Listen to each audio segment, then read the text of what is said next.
Hi friends, இன்றைக்கி நம்ம வீடியோவில் மஞ்சள் பூசணிக்காய் வச்சு ஒரு கேக் எப்படி செய்யலான்னு பார்க்கலாமா? மஞ்சள் பூசணிக்காய் சாப்பிடாத குட்டீஸ்க்கு இது மாதிரி கேக் செஞ்சு ட்ரை பண்ணி பாருங்கள். கண்டிப்பாக அவங்களுக்கு ரொம்ப பிடிக்கும்.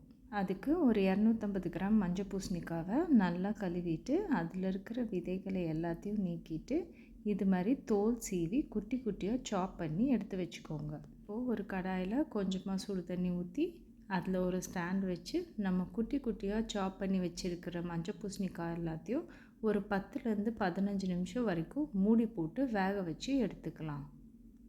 10 நிமிஷத்துக்கு அப்புறமா நம்ம வச்ச மஞ்சள் பூசணிக்காய் நல்லா சாஃப்டாக வெந்துருச்சு. இதை கொஞ்சம் நேரம் ஆற விட்டுடலாம்.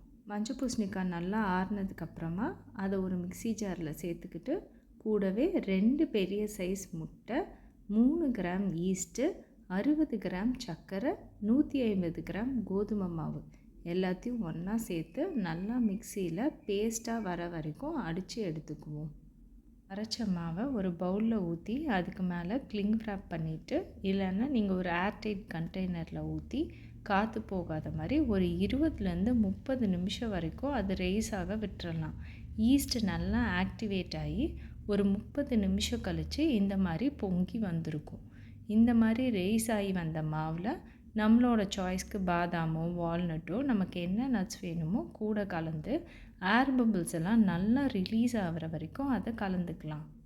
கலந்த மாவை எண்ணெய் தடவின பேக்கிங் ட்ரேலையோ இல்லைன்னா ஒரு கப்லையோ ஊற்றிட்டு மேலே திராட்சையும் கொஞ்சமாக எள்ளும் போட்டு கார்னிஷ் பண்ணிவிட்டு நல்லா ஹை ஹீட்டில் 25 நிமிஷம் மூடி போட்டு வேக வச்சு எடுத்துக்கலாம். 25 நிமிஷம் வேக வச்சதுக்கப்புறமா டடா, சூப்பராக யம்மியாக ஒரு மஞ்சள் பூசணிக்காய் கேக் எவ்வளோ சாஃப்டாக இருக்குது பார்த்தீங்களா?